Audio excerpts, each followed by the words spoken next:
بسم اللہ الرحمن الرحیم۔ السلام علیکم عزیز طلباء و طالبات۔ محسن احسان کی غزل، وہی خواب آنکھوں میں ڈال دے جو نشاط شام و وصال دے۔ آج میں آپ لوگوں کو اس لیکچر میں اس غزل کے حوالے سے تمام اہم نکات کی وضاحت کروں گی، اور انشاءاللہ میں امید کرتی ہوں کہ آپ کو یہ لیکچر جو ہے آپ کے امتحانی نقطہ نظر سے بہت ہیلپ کرے گا۔ وہی خواب آنکھوں میں ڈال دے جو نشاط شام وصال دے، جو پلک جھپک میں گزر کے مجھے پھر وہی ماہو سال دے۔ محسن احسان کی غزل وہی خواب آنکھوں میں ڈال دے میں شاعر نے ماضی کی یادوں، خوابوں اور وصال کے حسین لمحوں کو نہایت درد انگیز اور رومانوی انداز میں یاد کیا ہے۔ شاعر کہتا ہے کہ وہی خواب دوبارہ آنکھوں میں سجا دے جو کبھی نشاط شام وصال یعنی محبت کی ملاقاتوں کی خوشبو سے بھرے تھے۔ اس شعر میں استعارے کا خوبصورت استعمال ہوا ہے۔ خواب دراصل ماضی کی یادوں کا استعارہ ہے، جبکہ نشاط شام وصال محبوب کی قربت کی علامت ہے۔ شاعر جب کہتا ہے جو پلک جھپک میں گزر کے مجھے پھر وہی ماہو سال دے، تو اس میں تضاد کا خوبصورت پہلو نمایاں ہے۔ ایک طرف وقت کی تیزی ہے جو پلک جھپک میں بیت گیا، دوسری طرف دل کی حسرت ہے کہ وہ دن لوٹ آئیں۔ غزل میں موسیقیت اور حسن طلب کا امتزاج قافیے وصال دے سال دے کے ذریعے پیدا ہوا ہے جو نغمگی کو بڑھاتا ہے۔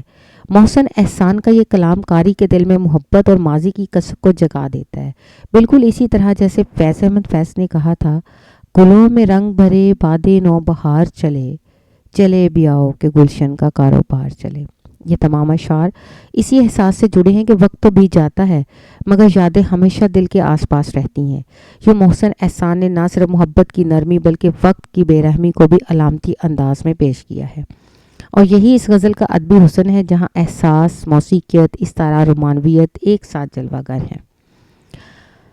شاعر نے وہی خواب آنکھوں میں ڈال دے سے کیا مراد لی ہے؟ شاعر ماضی کے ان حسین لمحوں اور محبت بھرے خوابوں کو دوبارہ زندہ کرنے کی خواہش ظاہر کرتا ہے جو کبھی اس کے دل کو سکون دیتے تھے، اور یہ مصرع یاد، آرزو اور محبت کی نرمی کا حسین امتزاج ہے۔ نشاط شام وصال کا کیا مفہوم ہے؟ نشاط شام وصال سے مراد وہ خوشی اور سرور ہے جو محبوب سے ملاقات کے موقع پر حاصل ہوتا ہے۔ شاعر اس لذت وصال کو دوبارہ محسوس کرنے کی آرزو کرتا ہے۔ شاعر نے وقت کے گزرنے کو کس طرح بیان کیا ہے؟ شاعر کہتا ہے کہ وہ ماہو سال جو پلک جھپکنے میں گزر کے دوبارہ لوٹ آئیں، یہاں وقت کی تیزی اور انسانی حسرت کا تضاد نمایاں ہے۔ شعر کا مرکزی خیال کیا ہے؟ اس شعر کا مرکزی خیال ماضی کی یادوں، خوابوں اور محبت کے حسین لمحوں کو دوبارہ جینے کی خواہش ہے۔ شاعر چاہتا ہے کہ وہی خواب، وہی خوشیاں پھر لوٹ آئیں جو زندگی میں رنگ بھرتی تھیں۔ شعر میں کون سے ادبی محاسن نمایاں ہے؟ اس شعر میں استعارہ، خواب، نشاط شام وصال، تضاد، وقت کی تیزی اور یاد کی دیر پائی یعنی دیر رینا یاد، موسیقیت، ردیف و قافیہ دے اور حسن طلب، یاد کی آرزو جیسے ادبی محاسن نمایاں ہیں۔ یہ گداگروں کی ہیں بستیاں، یہاں چشم پوشی گناہ ہے۔ یہ گداگروں کی ہیں بستیاں، یہاں چشم پوشی گناہ ہے، تو امیر شہر جمال ہے تو زکوٰۃ حسن و جمال دے۔ اس شعر میں محسن احسان نے اپنی شاعری کو محض عشق و خواب کی دنیا تک محدود نہیں رکھا بلکہ سماجی احساس اور اخلاقی پہلو کو بھی شامل کیا ہے۔ شاعر کہتا ہے کہ یہ دنیا یا یہ معاشرہ دراصل گداگروں کی بستیاں ہیں، یعنی ایسے لوگوں کا مجموعہ جو کسی نہ کسی کمی، محرومی یا خواہش کے اسیر ہیں۔ یہاں گداگر صرف مادی محتاج نہیں بلکہ روحانی، اخلاقی اور جذباتی اعتبار سے بھی محتاج ہیں۔ شاعر کہتا ہے کہ اس ماحول میں چشم پوشی گناہ ہے، یعنی اگر تم نیکی، خوبصورتی یا اخلاق کے امیر ہو تو تم پر لازم ہے کہ دوسروں کی کمیوں کو نظر انداز نہ کرو بلکہ ان کی مدد کرو۔ اگلے مصرعے میں شاعر محبوب یا کسی مثالی کردار کو امیر شہر جمال کہہ کر مخاطب کرتا ہے، یعنی تو حسن، خوبی اور اخلاق میں سب سے بلند ہے، اس لیے تو زکوٰۃ حسن یعنی حسن کے پہاڑ سے اتر کر کمال، سخاوت اور حسن اخلاق دنیا کو عطا کر۔ اس میں شاعر نے زکوٰۃ حسن کو استعارے کے طور پر استعمال کیا ہے جو بلندی، عظمت اور روحانی رفعت کی علامت ہے۔ یہ اشعار نہ صرف حسن و عشق کی بات کرتے ہیں بلکہ انسانیت، اخلاق اور سخاوت کی تلقین بھی کرتے ہیں۔ اس میں تصویر گری، علامت، فلسفیانہ رنگ نمایاں ہے۔ شاعر کی یہ سوچ ہمیں فیض احمد فیض کے شعر کی یاد دلاتی ہے، اور بھی دکھ ہیں زمانے میں محبت کے سوا، راحتیں اور بھی ہیں وصل کی راحت کے سوا۔ اس طرح علامہ اقبال کے اس پیغام کی بازگشت بھی محسوس ہوتی ہے۔ افراد کے ہاتھوں میں ہے اقوام کی تقدیر، ہر فرد ہے ملت کے مقدر کا ستارہ۔ یعنی ہم نے اپنے دکھوں تکلیفوں سے نکل کر معاشرے کے افراد کی مدد بھی کرنی ہے۔ ان اشعار میں ادبی محاسن میں استعارہ ہے گداگر بستیاں زکات حسن اور تضاد ہے گداگر بامقابلہ امیر جمال۔ تصویر نگاری ہے گداگروں کی بستیاں ایک منظر کی طرح سامنے آتی ہیں اور اخلاقی تاثر ہے، چشم پوشی گناہ ہے نمایاں۔ یوں شاعر نے حسن کو محض ظاہری خوبصورتی نہیں بلکہ اخلاقی ذمہ داری کا استعارہ بنا دیا ہے کہ اصل حسن وہی ہے جو دوسروں کے دکھ میں کمی لائے۔ شاعر نے یہ گداگروں کی ہیں بستیاں سے کیا مراد لی ہے؟ شاعر کے نزدیک یہ دنیا ایسے لوگوں سے بھری ہوئی ہے جو خواہشات، کمزوریوں، محرومیوں کے اسیر ہیں۔ گداگر یہاں مادی نہیں بلکہ روحانی اور اخلاقی فقر کی علامت ہے۔ چشم پوشی گناہ ہے کہنے سے شاعر کا کیا مطلب ہے؟ شاعر کہنا چاہتا ہے کہ اگر معاشرے میں برائی، محرومی اور غفلت دیکھ کر کوئی خاموش رہے تو یہ اخلاقی جرم ہے۔ نیکی اور بھلائی کا تقاضا یہ ہے کہ ہم دوسروں کی مدد کریں اور ان کی اصلاح اور رہنمائی میں کردار ادا کریں۔ امیر شہر جمال سے شاعر کی مراد کون لوگ ہیں؟ یہ استعارہ محبوب، نیکی یا حسن اخلاق کے لیے استعمال ہوا ہے۔ شاعر کسی ایسے وجود کو مخاطب کرتا ہے جو خوبصورتی، اخلاق اور خوبیوں میں بلند ہے۔ تو زکات حسن جمال دے، اس میں کون سا ادبی محاسن جو ہے ظاہر ہوتے ہیں؟ یا استعارہ و تشبیہ دونوں پائے جاتے ہیں۔ زکات حسن یعنی حسن کے پہاڑ سے مراد بلندی، عظمت اور روحانی کمال ہے۔ شاعر حسن کو بلند مقام سے اتر کر انسانیت کو ادا کرنے کی تلقین کرتا ہے۔ ان اشعار میں شاعر کا بنیادی پیغام کیا ہے؟ شاعر انسانیت، اخلاق اور دوسروں کے دکھ بانٹنے کا پیغام دیتا ہے۔ وہ کہتا ہے کہ اصل حسن وہ ہے جو دوسروں کے لیے فائدہ مند بنے، نہ کہ صرف ظاہری خوبصورتی تک محدود رہے۔ ان اشعار میں کون سے ادبی محاسن ہے؟ استعارہ ہے گداگر بستیاں زکات حسن، تضاد ہے گداگر اور امیر جمال۔ تصویر نگاری، بستیوں کا منظر، اخلاق کی تاثر، چشم پوشی کو گناہ قرار دینا۔ ان اشعار میں محسن احسان کے فکری رجحان کا کیا اظہار ہوتا ہے؟ یہ اشعار ظاہر کرتے ہیں کہ شاعر محض رومانوی نہیں بلکہ اخلاقی اور فکری گہرائی رکھنے والا شاعر ہے۔ وہ حسن کو انسانی دوستی، سخاوت اور اخلاقی بلندی سے جوڑتا ہے۔ مجھے شوق سیر سما نہیں، میں اسیر حس و ہوا نہیں، میں قفس میں عمر گزار دوں وہ ضمانت پر و بال دے۔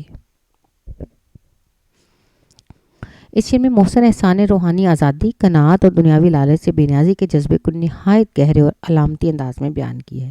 شاعر کہتا ہے کہ مجھے پرواز کی ضمانت دے دے، یعنی مجھے ایسا یقین یا سکون عطا کر دے جس سے میں خود کو محفوظ محسوس کروں، مگر ساتھ ہی وہ یہ بھی کہتا ہے کہ مجھے شوق سیر سما نہیں، مجھے دنیاوی عروج، شہرت، نمود، نمائش کی کوئی خواہش نہیں۔ شاعر کی یہ کیفیت قناعت، اطمینان قلب اور خود شناسی کی علامت ہے۔ اگلے مصرے میں وہ کہتا ہے کہ میں اسیر حس و ہوا نہیں، یعنی مجھے دنیا کی لالچ، حسد یا نفسیاتی خواہشات کا قیدی نہیں بنایا جا سکتا۔ اس لیے وہ بڑے پرسکون سے کہتا ہے کہ میں قفس میں عمر گزار دوں، یعنی اگر قید، زندگی کی محدودیاں، یعنی مجھے محدود ہو کر رہنا پڑے تو بھی میں راضی ہوں، بشرطے کہ دل آزاد رہے۔ یہاں قفس علامتی معنی رکھتا ہے، دنیا یا حالات کی قید، اور پروبال انسان کی خواہشات یا آزادی کی علامت ہے۔ ان اشعار میں استعارے قفس، پروبال، حرص و حوات اور تضاد، قید اور آزادی، فلسفیانہ فکر کا حسین امتزاج پایا جاتا ہے۔ یہی وہ رجحان ہے جو محسن احسان کو محض رومانوی شاعر نہیں بلکہ فکری اور صوفیانہ شاعر کے طور پر نمایاں کرتا ہے، اور مرزا غالب کے اس احساس سے قریب تر ہے۔ قید حیات و بند غم، اصل میں دونوں ایک ہیں، موت سے پہلے آدمی غم سے نجات پائے کیوں۔ اس طرح فیض احمد فیض نے کہا تھا، قفس اداس ہے یارو صبا سے کچھ تو کہو، کہیں تو بہر خدا آج ذکر یار چلے۔ میرا غم شناس کوئی تو ہے میرے آس پاس کوئی تو ہے، میرا غم شناس کوئی تو ہے میرے آس پاس کوئی تو ہے، میرے حرف کو جو خلوص دے، میرے لفظ کو جو کمال دے۔ اس شعر میں محسن احسان نے اپنی تنہائی، باطنی درد اور خالق حقیقی سے وابستگی کو نہایت پر اثر انداز میں بیان کیا ہے۔ شاعر کہتا ہے کہ میری زندگی کے دکھوں، میری کیفیتوں، میرے احساسات کو کوئی نہ کوئی تو ضرور جانتا ہے، چاہے وہ ظاہر میں نظر نہ آئے۔ یہ غم شناس دراصل خدا، محبوب حقیقی یا کوئی ہمدرد روح بھی ہو سکتی ہے جو اس کی خاموشیوں کے پیچھے چھپے درد کو سمجھتی ہے۔ اگلے مصرے میں شاعر دعا کے انداز میں التجا کرتا ہے کہ میرے رب کی ذات وہ قوت مجھے احساس عطا کرتی ہے، میرے لفظوں کو خلوص اور میری بات کو کمال عطا کرے، یعنی میری تخلیق میں سچائی اور اثر پیدا کرے۔ یہاں شاعر اپنی شاعری کے مقصد کو ظاہر کرتا ہے کہ وہ دکھ یا احساس کو محض اظہار کے لیے نہیں بلکہ اخلاص اور روحانیت کے ساتھ پیش کرنا چاہتا ہے۔ ادبی طور پر ان اشعار میں تکرار لفظی میرا اور میرے نے نغمگی اور اثر کو بڑھایا ہے. اس طرح غم شناس کا لفظ کا کمال نے خیال کو گہرائی دی ہے. اس کے علاوہ دعا اور مناجات کا اسلوب شعر کو روحانی سطح پر لے جاتا ہے. یہی احساس ہمیں فیض احمد فیض کے شعر میں بھی نظر آتا ہے. دل نامید تو نہیں ناکام ہی تو ہے، لمبی ہے غم کی شام مگر شام ہی تو ہے. اور اقبال کے فلسفے میں بھی یہی دعا کا رنگ نمایاں ہے جب وہ کہتے ہیں خدا تجھے کسی طوفان سے آشنا کر دے کہ تیرے بحر کی موجوں میں اضطراب نہیں. محسن احسان کے ہاں یہ احساس زیادہ شخصی اور اندرونی ہے. وہ چاہتا ہے کہ اس کے الفاظ میں ایسا خلوص ہو جو دلوں کو چھو لے اور ایسا کمال ہو جو فن کو ابدی بنا دے. یہ اشعار شاعر کی روحانی شعور، خلوص نیت اور فنکارانہ خود احتسابی کی عکاسی کرتے ہیں جو انہیں جدید اردو شاعری میں ایک نمایاں مقام دیتا ہے. تجھے زوم خود نگری سے ہی مجھے فخر قرب حبیب ہے، میں ہوں عکس عکس میں جلوہ گر، میں ہوں عکس عکس میں جلوہ گر، مجھے آئینوں سے نکال دے. محسن احسان کے شعر میں ایک صوفیانہ مکالمہ چھپا ہوا ہے. شاعر کسی ایسے وجود سے خطاب کر رہا ہے جو خود میں گم ہے، یعنی جسے اپنی ذات پر زوم غرور ہے. شاعر کہتا ہے کہ تجھے اگر اپنی خود نگری پر ناز ہے تو مجھے اس بات پر فخر ہے کہ میں قرب حبیب یعنی اللہ یا محبوب حقیقی کی قربت سے سرشار ہوں. یہاں شاعر کے نزدیک اصل عظمت انسان کی خودی میں نہیں بلکہ محبوب حقیقی سے تعلق میں ہے. دوسرے مصرے میں شاعر اپنی روحانی کیفیت بیان کرتا ہے کہ وہ آئینوں میں عکس در عکس یعنی مخلوق مظاہر فطرت کائنات میں جلوہ گر ہے، یعنی اس کی ذات ہر شاعر میں منعکس ہے، لیکن اب وہ چاہتا ہے کہ اسے ان مظاہر سے نکال دیا جائے تاکہ وہ براہ راست اپنے خالق کی قربت حاصل کر سکے. یہ کیفیت فنا فی اللہ اور ترک مظاہر دنیا کا اظہار ہے. یہاں عکس عکس اور آئینہ دونوں استعارے ہیں، عکس مظاہر کائنات کا اور آئینہ دل یا دنیا کا. شاعر گویا یہ چاہتا ہے کہ وہ ظاہری عکسوں سے نکل کر اصل حقیقت یعنی خدا تک پہنچ جائے. اس خیال کی بازگشت مولانا روم کے ہاں بھی سنائی دیتی ہے. ہر کے جز مہر تو بنید آئینہ است، وہاں کے دیدت جز تو بنید دوانہ است. جو تیرے سوا کچھ اور دیکھے وہ محض عکس دیکھتا ہے، جو تیرے سوا دیکھنے کا دعویٰ کرے وہ دیوانہ ہے. اور علامہ اقبال نے بھی اسی مضمون کو یوں پیش کیا: خودی کو کر بلند اتنا کہ ہر تقدیر سے پہلے خدا بندے سے خود پوچھے بتا تیری رضا کیا ہے. لیکن فرق یہ ہے کہ اقبال کی خودی ایمان سے جڑی عملی خودی ہے، جبکہ محسن احسان کی خودی روحانی فنا میں تحلیل ہوتی ہے، یعنی وہ میں سے نکل کر تو میں داخل ہونے کی آرزو رکھتا ہے. استعارات بھی محاسن میں دیکھتے آئینہ، عکس، قرب حبیب، بے خود نگری اور قرب حبیب. تکرار صوتی عکس عکس نے نغمگی پیدا کی، صوفیانہ لہجہ ہے، شعر کو روحانی بلندی عطا کرتا ہے. یوں یہ شعر انسان اور خالق کے درمیان قربت، انا کے انکار اور روحانی تسکین کا حسین اظہار ہے. وہی تیرگی کی روایتیں، وہی ظلمتوں کی حکایتیں، تو وکیل صبح حیات ہے کوئی روشنی کی مثال دے. اس شعر میں محسن احسان نے موجودہ معاشرتی حالات، انسان کی مایوسی اور روشنی کی تلاش کو نہایت پر اثر انداز میں پیش کیا ہے. شاعر کہتا ہے کہ دنیا میں اب بھی تاریکیوں کی روایتیں قائم ہیں، یعنی ظلم، ناانصافی، جمود اور فکری اندھیرا اب بھی ختم نہیں ہوا. ہر طرف ظلمتوں کی حکایتیں، اندھیری کہانیاں سنائی دیتی ہیں جن میں انسان کی اخلاق کی روحانی گراوٹ جھلکتی ہے. اس پس منظر میں شاعر ایک امید کی کرن سے خطاب کرتا اور کہتا ہے تو وکیل صبح حیات ہے، یعنی تو زندگی کی نئی صبح، روشنی اور امید کا نمائندہ ہے. اب اگر تو واقعی وکیل حیات ہے تو کوئی روشنی کی مثال دے، یعنی کوئی نیا عمل، نیا خیال، ایسا کردار دکھا جو ظلمتوں کے مقابلے میں روشنی کا نشان بن جائے. یہاں تیرگی، ظلم، صبح حیات محض مادی نہیں بلکہ اخلاقی فکری علامتیں ہیں. شاعر کے نزدیک اصل اندھیرا دل دماغ کی تاریکی اور اصل روشنی ایمان، کردار اور محبت کی ہے. یہی مضمون ہمیں اقبال کے اشعار میں بھی ملتا ہے. مثلا ستاروں سے آگے جہاں اور بھی ہیں، ستاروں سے آگے جہاں اور بھی ہیں، ابھی عشق کے امتحان اور بھی ہیں. اقبال نے جہاں عمل اور امید کو روشنی کہا، وہاں محسن احسان نے اس روشنی کی علامت تلاش کرنے کی دعوت دی ہے. اس طرح فیض احمد فیض نے ظلمت روشنی کی یہی کشمکش یوں بیان کی: یہ داغ داغ اجالا، یہ شب گزیدہ سحر، وہ انتظار جس کا یہ وہ سحر تو نہیں. محسن احسان کے ہاں لہجہ زیادہ روحانی، تحقیقی اور التجائی ہے. وہ فرد سے نہیں بلکہ انسانیت کے ضمیر سے مخاطب ہے. استعارہ تیرگی، ظلمت، صبح حیات، روشنی پہ تضاد ہے. تیرگی اور روشنی، تشبیہ کو روشنی کی مثال دے، میں امید کی عملی مثال کا تصور ہے. نغمگی وہی کی تکرار نے غم اور بیزاری کا تاثر پیدا کیا ہے۔ علامت نگاری، یہ پوری نظم ظلم و عدل، نا امیدی اور امید کا استعارہ ہے۔ اس شعر کا بنیادی پیغام یہ ہے کہ اندھیروں کی شکایت کافی نہیں، روشنی کی مثال بننا ضروری ہے۔ نہ ہے چاہے منصب و جا کی، نہ ہوس ہے تخت و کلا کی، میں غریب ہوں تو غیور رکھ، مجھے صرف رزق حلال دے۔ اس شعر میں شاعر محسن احسان نے قناعت، خودداری اور دیانتداری کا اعلیٰ پیغام دیا۔ شاعر کہتا ہے کہ مجھے دنیا کے عہدوں، جاہ و جلال یا اقتدار کی کوئی خواہش نہیں، میں دولت یا شان و شوکت کا طلبگار نہیں، بلکہ غریب مگر غیرت مند انسان ہوں۔ میری خواہش صرف یہ ہے کہ میرا رب مجھے غیور رکھے، یعنی عزت و خودداری عطا کرے، میرا رزق حلال اور پاکیزہ ہو۔ یہ شعر دراصل اسلامی اخلاقیات اور تصوف کے بنیادی اصولوں کی عکاسی کرتا ہے۔ شعر دنیاوی حرص و لالچ سے دور رہ کر ایمان و غیرت، حلال کی کمائی کی اہمیت کو اجاگر کرتا ہے۔ یہی احساس ہمیں قرآن کے اس مفہوم میں بھی ملتا ہے کہ اور زمین میں وہ لوگ ہیں جو رزق کے لیے کوشش کرتے ہیں اور اللہ ان کی محنت کو ضائع نہیں کرتا۔ اس طرح اقبال نے بھی خودی اور غیرت ایمانی پر زور دیا۔ میرا طریق امیری نہیں فقیری ہے، خودی نہ بیچ غریبی میں نام پیدا کر۔ حبیب جالب نے بھی یہی جذبہ یوں پیش کیا۔ میں بھی خریدار نہیں تخت و تاج کا، میں بھی ہوں آزاد ضمیر کا بندہ۔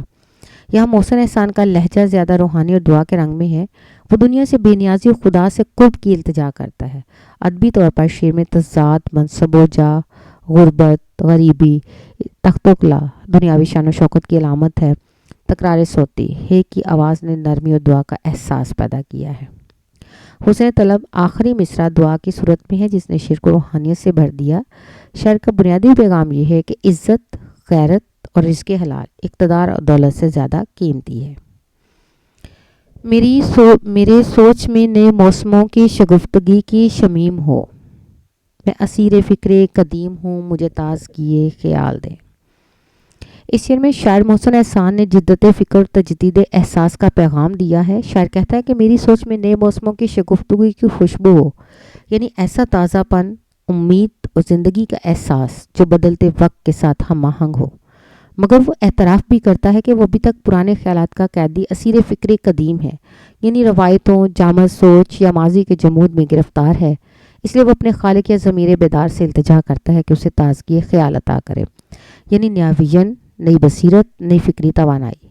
یہ شعر صرف شاعر کی نہیں بلکہ ہر صاحب فکر انسان کی آرزو ہے جو روایت کو قائم رکھتے ہوئے جدت کی تلاش میں ہے۔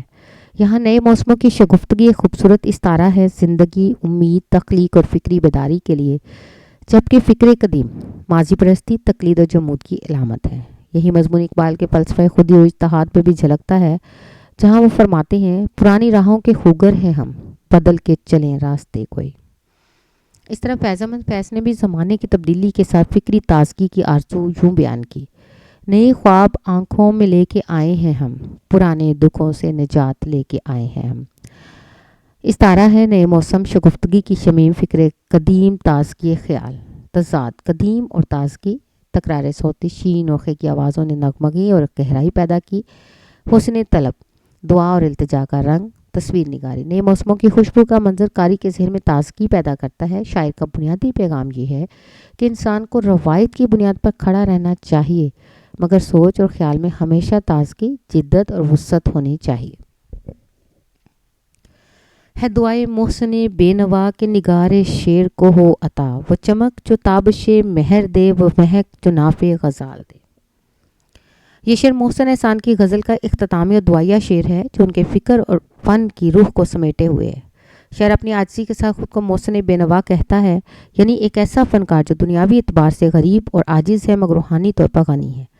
وہ دعا کرتا ہے کہ اس کے اشعار کو ایسی روشنی، ایسی تابندگی عطا ہو جو سورج کی چمک تابش مہر جیسی ہو، یعنی جو دلوں کو منور کر دے، اور ساتھ ایسی مہک ملے جو نافع غزال یعنی ہرن کی خوشبو جیسی لطیف اور دلاویز ہو، یعنی جس میں نرمی، کشش اور فطری حسن ہو۔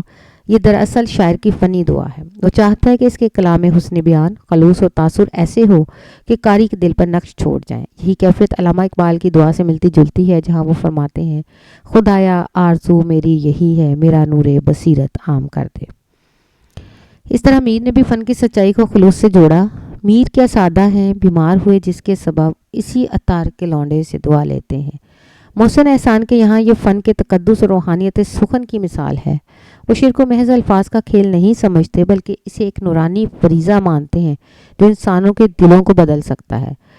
تشبیہ ہے اس میں، چمک جو تابش مہر دے، مہک جو ناف غزال دے۔ نگار شعر شاعری کو ایک محبوب کی صورت میں پیش کرنا۔ تضاد ہے مادی روحانی حسن کا امتزاج، مہک، مہر، محسن میں صوتی حسن اور نغمگی حسین طلب۔ پورا شعر دعا کی صورت میں جس نے اسے روحانی رنگ دیا ہے۔ شاعر کا مرکزی پیغام یہ ہے کہ سچا فنکار دولت یا شہرت کا نہیں، خلوص، روشنی اور اثر کا طلبگار ہوتا ہے۔ یہ شعر غزل کا روحانی اختتام ہے جہاں شاعر نے دنیاوی تمناؤں سے بلند ہو کر صرف یہ دعا مانگی ہے کہ اس کے لفظوں میں نور صداقت، تاثیر، محبت اور خوشبوئے فن ہمیشہ باقی رہے۔ اور میری بھی یہی دعا ہے کہ اللہ پاک میرے الفاظ کے اندر بھی نور صداقت، تاثیر محبت اور خوشبوئے فن پیدا کرے۔ میں امید کرتی ہوں عزیز طلباء و طالبات، اساتذہ اکرام، آپ کو میرے لیکچر میں جو چیزیں آپ کو اچھی لگی مجھے کمنٹس میں ضرور بتائیے گا، اور مزید آپ جن چیزوں پر چاہتے ہیں لیکچر، مجھے ابھی کے پی کے کی بک کے حوالے سے بھی کچھ طلباء نے کہا ہے، انشاءاللہ میں کوشش کروں گی کہ میں اس طرف بھی توجہ دوں اور ان طلباء کی ضرورتوں کو بھی پورا کرنے کی کوشش کروں۔ تو ہمیں یاد رکھیے گا۔ اللہ حافظ۔